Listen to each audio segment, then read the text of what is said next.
Welcome to the Standing Policy Committee on Property Development for this Monday, November 17th, 2025. My name is Councillor Duncan.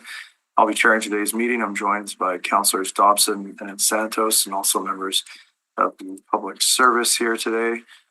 Before we get started with our hearings, one hearing on our agenda, I'd like to acknowledge that we are on Treaty 1 territory, the home and traditional lands of the Anishinaabe, Inuit, Dakota people, and in the national homeland of the Red River Métis, and that our drinking water comes from Shoal Lake 40 First Nation in Treaty 3 territory.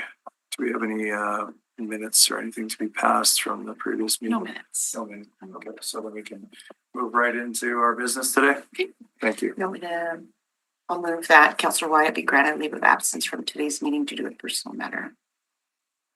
Is that required for appeals, or is that a council protocol? You can grant a leave of absence for the meeting if you wish. It's up to the committee. So Councillor Santos has moved. Okay, Councillor Santos moves leave of absence. All in favor? Aye. Opposed? And that is carried. Right. In accordance with the City of Winnipeg Charter and the Development Procedures Bylaw, the process the committee will follow is the appellant will be heard first, followed by those in support of the appeal. Next, those registered in opposition are heard, followed by those registered for information. Finally, the appellant may return to speak in rebuttal to comments made. However, no new information is permitted. Please note that when your name is called, it is your opportunity to speak. However, you are not obligated to do so. Item 1 is an appeal under the Planning, Development and Building Fees Bylaw number 66 of 2016. It's 89 Clonard Avenue. All Zoom participants have been muted and will only be permitted to speak when called upon. Once you have been heard, you can either remain in the Zoom meeting or leave and continue to watch live via the city's YouTube channel. If any Zoom participants are currently watching the live meeting on YouTube, please mute the YouTube audio now. And the public service will give a brief overview of the appeal. Please. Thank you. Good morning. This is in regards to a request to waive fees associated with a variance application. The fee in question is $729.25. And it's for a variance to allow a deck to encroach into the front yard. In terms of the background, 89 Clonard Avenue contains a single-family dwelling. In 2022, the city discovered that a deck had been constructed in front of the dwelling without a permit. The deck requires both a development permit and a building permit. The owner is attempting to rectify the situation by applying for the permits. Because the deck was constructed without permits, they were required to submit a survey of the property to determine the extent of the construction. During the review of that survey, it was discovered that the deck was 22 feet from the front property line, whereas the setback requirement is 25 feet. That triggered the variance, which triggers the fee. The fee is $729.25 because it's a post-construction variance. Had this variance been requested prior to construction of the deck, the fee would have been $465.15. So there's a bit of extra, kind of like a penalty. The appellant requested a waiver of these fees and submitted the following as the supporting arguments: that she acted in good faith based on the information she was given. The deck replacement would not have required a variance if she had been properly informed at the outset. Additional expenses were incurred by the homeowner, for example, the property survey that could have been avoided, and a medical condition was also cited, which makes these types of tasks challenging.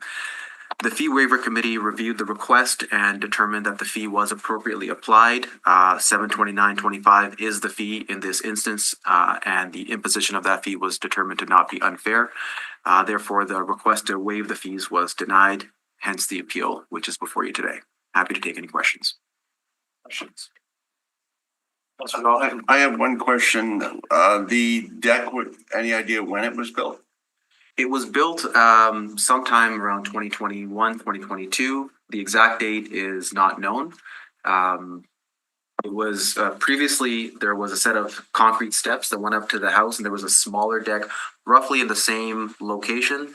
The steps came down, the old deck was replaced, and a new deck that includes a set of new steps was constructed. It was in 2022 that the city discovered this deck had been constructed without permits. Did the homeowner pay for the building permit fee? Not yet. The process is currently at the development permit review stage. It can't proceed without the variance, and the variance can't proceed until the fee has been paid. How much is the deck permit? The deck permit, I believe, it depends on the complexity, which is determined at the plan review stage. It could be anywhere between $100 to $200, the building permit fee for the deck, depending on its complexity. Wouldn't the contractor who is building the deck know they require permits and development applications before building the deck? That's, coming out a little bit too far from the house and the front yard setback. Like, wouldn't the contractor know all this information? I would assume so, yes. There are certain types of decks that are exempt from permits. For instance, if it's 24 inches or less and it's in the side or rear, it's exempt. But in this case, it's neither 24 or less, and it's neither in the side or rear. It's in the front, and it's just under 3 feet. So this falls squarely into the permits required category. Thank you. Okay, and we do have the appellant here with us, so we can hear more from them. If the committee is interested at this point in time, yeah, no more questions. Good, let's move ahead. Okay, so the appellant, Tanis Wilson, is joining us via Zoom today. Hi, Tanis, you have up to 5 minutes for your presentation. Hi there. Sorry, and thank you for allowing me to speak. I would love to respond to some of the things you've already spoken to, but I already have something prepared. So thank you for allowing me to speak. So when I first contacted 311, I asked directly whether I needed a permit to replace my existing deck. And the existing deck was the same depth as the current deck. However, it did not cover over my stairs. My stairs were crumbling, so I wanted to widen the deck to cover the stairs so I didn't have to replace them. But it was the same depth as previous, and had been sitting there for 25 years. But I was told that I didn't require a permit when I called 311, so I moved forward in good faith based on that information. After the deck was completed, I received a violation notice. And again, it was maybe 3 months after I built the deck, so it wasn't a year that it had been sitting there. But I received a violation notice stating that I needed either a permit or I was in violation of not having one. So the notice included a staff member's phone number for clarification. And I contacted that person every single day for 9 days and received no response at all. It was only after I contacted the city, found the person's supervisor, and then finally got a call back. And then, so my communication problems with the city started right from day one. When I finally heard back, I began applying for the appropriate permit. My first development permit application was completed with the help of a skilled draftsman who works for one of Manitoba's largest architectural firms and often applies for commercial permits. And he found it confusing when we were trying to do the permit application. And that one, again, was denied, but I was never told why. And that's my biggest issues now is I get zero information back on anything that I've done with the city. So I submitted my second application and it was rejected as well. However, that rejected contained no instructions as to how to fix it either, just a link back to the city website. And please have a look at it because it has multiple applications on it with no explanation as to which one you're supposed to actually utilize. So there's no clear direction on how to figure information out. So again, no clear guidance on how to be fixed. So I didn't even know the second one had actually been rejected because it ended up in my junk mail. Again, not your fault. It was an Apple issue, but I didn't know that it was there. So after that, I was fined, understandably, because I didn't know that I had missed the second application. So I had 2 fines that I received from the city. And I appealed both of them with the provincial arbitrator, and both were overturned and reduced to warnings. And even the arbitrator told me that these situations are far from uncommon and he sees them regularly. And again, it's often because of lack of communication. Still unable to get effective help from the city permits. Again, I contacted, I emailed, I phoned. Nobody would call me back, no matter how many times I contacted the department. And again, the emails were always replied with, go to our website. So nobody was helping me at all. And again, I'm not a contractor, I'm a teacher. So I don't know how to fill out this information. I'm not even good at math, I teach English. But with the person as my contact, so after all of this happened, again, I got the arbitrator, they were declined, and I still needed to move forward. Nobody would contact me after contacting them. I emailed the mayor's office, and miraculously the next day I got a phone call from permits. And it's sad that I'd have to do that because I think he has many more important things to do in life than have to deal with those things. Anyways, so I have a special worker now. This person was my personal contact, I was told. So I went through the whole process and she told me now what exactly it was that I needed to do. Perfect. So I went forward with one of the most renowned structural engineers in this province who has worked for this on city projects for over 35 years. And even with her expertise, it took us over 5 hours to complete the application. And she said it was actually easier for her to complete some of the commercial applications that she's done in her career than it was to complete the residential one. So during the process for the third application, I was then told for the very first time now that I needed a zoning variance. And again, this is 2 years later. Up to that moment, no one had ever informed me that my deck was considered to be within a restricted front yard distance or that I was violating any setback rules. The city's website lists a specific distance requirement, and I followed the rule. And when I spoke to the special worker, she told me that the published rule was not always accurate and that I actually had to match the setback houses around me. But it's not written anywhere on the city's website. So again, how is a resident supposed to follow this information? No one had ever communicated that information to me. Again, it's not on the website. And if it is, it's buried somewhere beyond 8 million pages that I've gone through. So again, I immediately asked if there was any possibility now that I needed a variance. I was originally noted a fee of $1,029. And I said to her, wow, can I speak to your supervisor? Is there any way we can get this reduced? But again, she never returned any of my calls. And I called her and called her and called her. Finally, she said, no, I spoke to my supervisor and there's no way that we can reduce the fee. And at no point did anyone tell me that I could apply for a fee waiver, which is, again, interesting. I had to search that information myself. So that's all I've been looking at. Sorry, that's your 5 minutes. Are you able to wrap here in about? I am, absolutely. Okay, please go ahead. Okay, And so- then I'll have to get an extension. So 10 seconds wrap, please. Well, I don't have 10 seconds. Anyways, so You need an extension of time? if I could, just a minute would be perfect. Is Is there- that okay? Move extension of 1 minute. Councillor Santos looks to move an extension of 1 minute. All in favor? Aye. Opposed? Carried. That's 1 minute for you. Thank you, I appreciate it.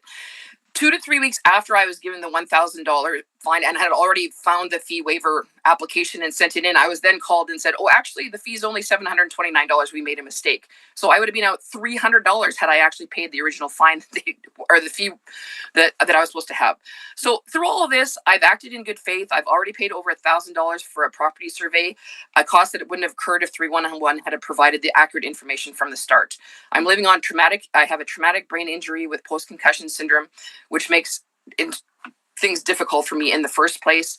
And all I'm asking is the city to be fair. I worked in good faith. I did everything I was supposed to do. Every time I tried to communicate, no one would communicate with me. All I'm asking for is the city be fair. Any fees that are a fine are fine, but even the $400, as you said in the beginning, that's significantly different than the original $1,000 that I was assessed. So thank you very much. I really appreciate your time. Thank you. Any questions at all? You had just mentioned you'd be fine with any fees. What would those fees be that you'd be fine with? Well, administrative fees. I'm assuming that the fee, people get paid a salary when if there's something like to pay for the signs that you have to have for the city variance, because I know you have to have variance signs. So if I have to pay the cost for the signs, I'm certainly fine with that. It's just frustrating that I've tried to communicate continuously through 2.5 years. And no matter what I've done, unless I go to somebody's supervisor, somebody's boss, or the mayor, I can't seem to get any answers. And I guess I'm tenacious and maybe other people don't follow through on this, but I'm on disability right now, so I have time to follow through. Councillor Santos? You are aware that there are still other fees related to your project, like the Yeah. permit fee, and you're fine with Absolutely. that? And I've always known they were there and willing to pay them. But on top of that, again, I feel like I'm being penalized because I tried to follow the rules. And again, I contacted to find out if I needed a building permit. I'll tell you, I know tons of people that build things all the time and never get permits because they've tried to go through this process. And I was doing what I was supposed to do. And again, my friends hear these stories and they're thinking, well, I'm not going to apply now. And it's sad because, again, there's a process there for a reason. And I totally understand that we have to have houses that look similar. But I live in an infill area and every house that's built on my street is built within 15 feet of the front of the street. I guarantee you the house next to me that's torn down, those houses will be significantly closer to the sidewalk than my deck is. Any other questions? Appreciate your honesty. Thank you. Thank you very much for hearing me. I appreciate it. Questions? Thank you very much for your time. Okay, so how long till I find I have to drive my son to university. Will there be a conclusion today? Oh, yeah, we'll have probably some questions here for the public service. You'll actually have an opportunity to speak again here if you hear any new information that you want to rebut. So Okay. hang tight, and then this shouldn't take much longer. Okay, perfect. Thanks very much. I can take my video off though. I'm sure you don't want to see me anymore, so. So just noting that there's no one in the gallery or registered in support, like no one else registered in support of this appeal, in opposition to the appeal, or with respect to the appeal. So if there are questions for the public service. I had mentioned that there was a fee with respect to the variance. How much is that fee for the variance? Is it the $795.25 that we're discussing right now? Or is it actually less than that? So there's $729.25 is the fee for a variance when it's required post-construction. If you did something without approvals and now you're coming back, it's $729. If you ask for permission before you start work, then it's $465.15. So that's the reason why it's a bit higher than it normally would be. So if we were looking at a partial waiver, it would be the $300 difference, I'm assuming. I don't know my math, but Roughly, yes. Are you getting the sense at all that the applicant or the appellant here is arguing that they require a variance, or are they just arguing that they don't want to pay the extra $300? My take is that they're concerned with the extra additional fee. They're not arguing that the variance is required and the deck is where the deck is, which is confirmed by the legal survey. Mhm. It's the issue of this additional fee in addition to having to obtain the survey, still pay the permit fees, etc. All of it could have been avoided theoretically if they had known that they just had to keep it 3 feet back. But they've constructed it where they've constructed it, and the variance itself is not under dispute. I'm not sure if the variance is necessarily a concern for the public service, but nonetheless, it's a process that has to be followed. And the appellant made the argument that there was an existing concrete staircase there that they didn't build past, I think is what was said there. Did you catch that? Yes, sir. So the existing house had a concrete staircase that was demolished, and the new deck now extends past the front door, and there's a new set of steps that come up onto the deck from the front yard steps or from the front yard walkway, and that provides access to the front door. The new deck is roughly in the same location as the old deck. However, the square footage has changed. It's bigger. It's extends past the front door. Yeah. So the non-conformity that would have been there with the old deck was lost when that old deck was removed, Mm-hmm. and the new bylaw rules kick in, hence the 25-foot setback requirement. So the variance is required regardless, Correct. given the size. And then this was only brought to the city's attention by being reported, or is it just a random spot check, or what happened? Since you asked the question, Counselor, it was identified during an investigation into an unrelated enforcement matter at the property.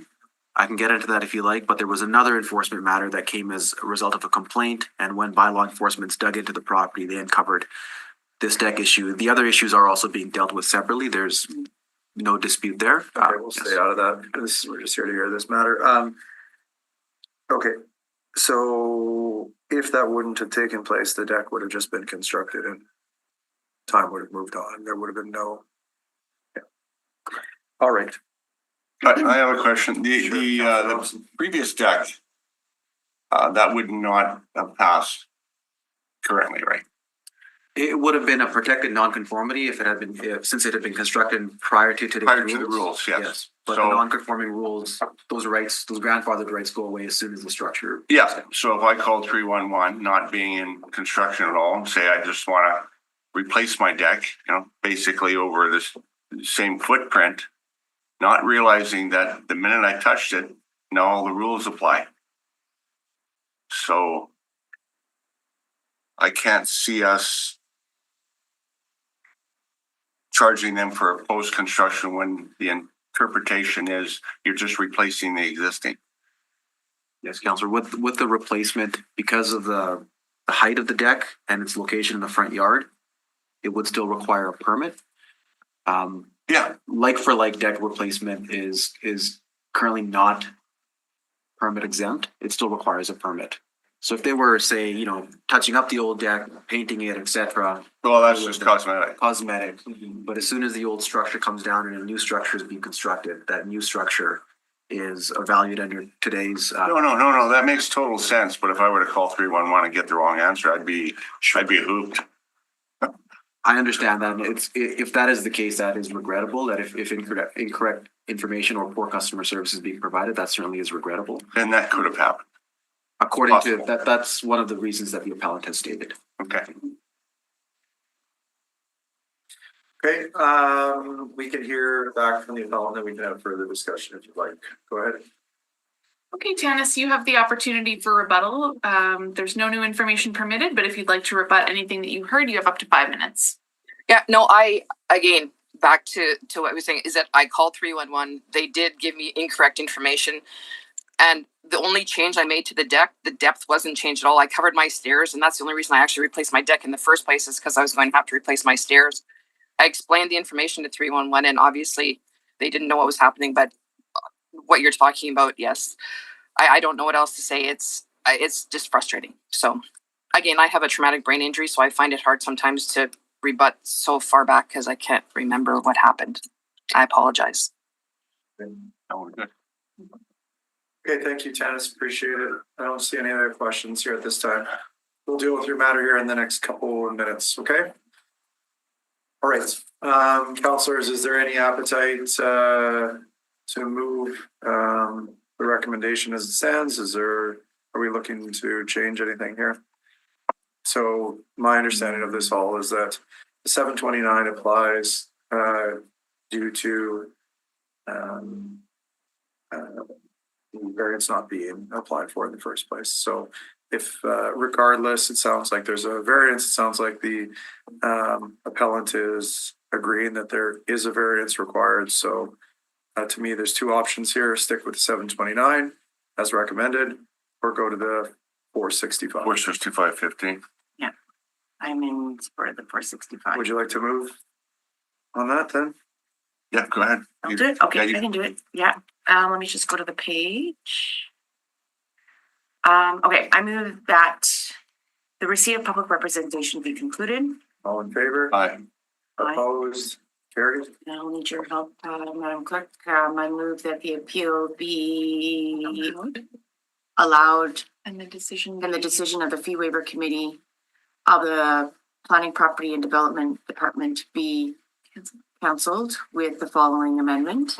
And the monetary fees be reduced from $729.25 to, 465.15.